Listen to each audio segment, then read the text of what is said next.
सुप्रभात पिलामाने विभिन्न जीवन धारण प्रणालीर तृतीय बा अंतिम कालांश को समस्त को स्वागत। पूर्व कालांश आमे आर्य मानकर शासन व्यवस्था व ग्राम्य जीवन विषय रे आलोचना करथिले। आज आमे सेमाने बसवास करुथिबा अंचल व भौगोलिक सीमा विषय रे शिक्षण कार्य करिबा। तुमे माने एबे केते सुंदर सुंदर रास्ता घाट रे जिबा आसिबा करूछ। माल परिवहन कार्य सहज होउछि। एबे तुमे कहिल सेमाने गोटिए जगारू अन्य जगह को किभଳି जाउथिबे। हाँ, सेमाने कंटकित पहाड़िया मरुभूमि तथा जलपथ एवं गिरिपथ देई जिबा आसिबा करुथिले। आर्य माने दल दल होई उत्तर पश्चिम गिरिपथ दे भारत को आस्थिले।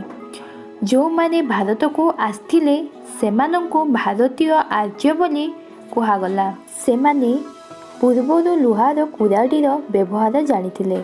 जंगल काटी कृषि कार्य करुथिले। सेमाने सिंधु बितस्ता बा झेलम चंद्रभागा बा चेनाब इरावती बा राबी बिपाशा बा बेयास व शतद्रु बा सतलेज आदि नदी निकटरे बसति स्थापन करथिले।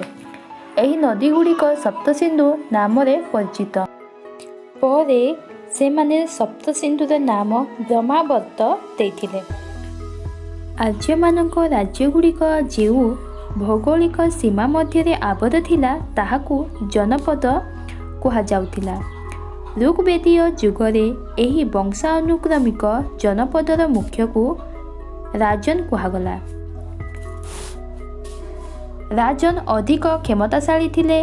ख्रीष्टपूर्व षष्ठ शताब्दी बेलकू जनपद गुड़िकर सीमा वृद्धि पाई महाजनपद सृष्टि हैला। ख्रीष्टपूर्व 600 शताब्दी बेलकू उत्तर भारत रे 16टी महाजनपद मध्यरु कौशल मगध वत्स्य व अवंती आदि महाजनपद शक्तिशाली होई उठिथिले।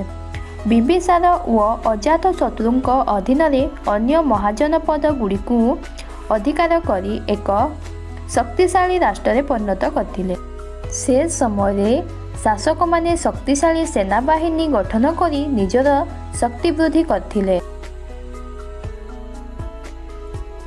पुराण रे जेमिति रामायण रे महाभारत रे निजर शक्ति वृद्धि पाई राजा माने राजस्व व अश्वमेध यज्ञ करुथिले। आर्य माने सेमानंकर शक्ति वृद्धि पाई मध्य सेही भली अश्वमेध व राजस्व भली यज्ञ करिथिले।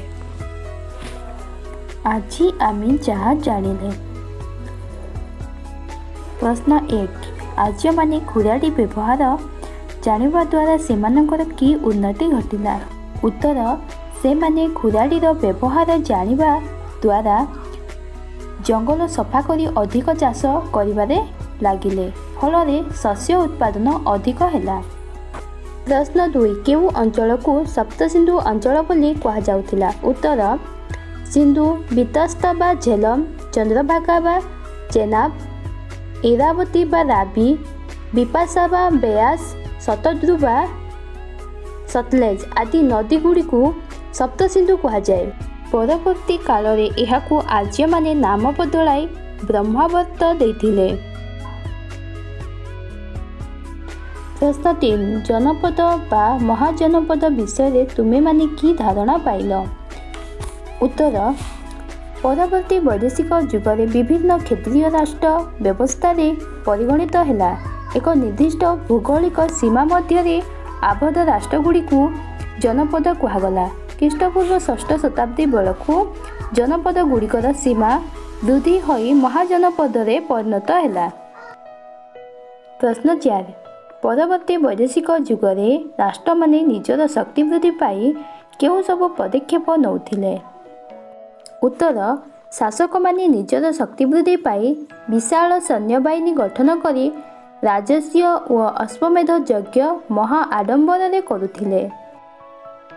आजिर सारांश ଭାରତୀୟ ଆର୍ଯ୍ୟମାନେ ସଂସ୍କୃତ ଭାଷାରେ କଥା ହେଉଥିଲେ। ସେ ସମୟରେ ରାଜନମାନେ ଅଧିକ ଶକ୍ତିଶାଳୀ ଥିଲେ। କାଳକ୍ରମେ କ୍ଷତ୍ରିୟ ରାଷ୍ଟ୍ରଗୁଡ଼ିକ ଜନପଦ ଓ ମହାଜନପଦରେ ପରିଣତ ହୋଇଥିଲା। 16ଟି ମହାଜନପଦ ମଧ୍ୟରୁ କସଳ, ମଗଧ, ବତ୍ସ ଓ ଅବନ୍ତୀ ଶକ୍ତିଶାଳୀ ଥିଲେ।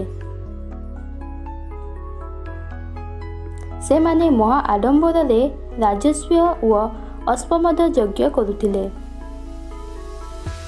ଘର କାମ। ପ୍ରଶ୍ନ 1. ସପ୍ତସିନ୍ଧୁ ଅଞ୍ଚଳକୁ ଆର୍ଯ୍ୟମାନେ କ'ଣ ନାମ ଦେଇଥିଲେ? ପ୍ରଶ୍ନ 2. ରାଷ୍ଟ୍ରର ମୁଖ୍ୟକୁ କ'ଣ କୁହାଯାଉଥିଲା? ପ୍ରଶ୍ନ 3. ରାଜାମାନେ ନିଜର ଶକ୍ତି ବୃଦ୍ଧି ପାଇଁ କ'ଣ କରୁଥିଲେ? ଆଜି ଏହି ବିଷୟର ପରିସମାପ୍ତି ଘଟିଲା। ତ ଅଭ୍ୟାସ କାର୍ଯ୍ୟ କରିକି ଛାଡ଼ିବା। ଧନ୍ୟବାଦ।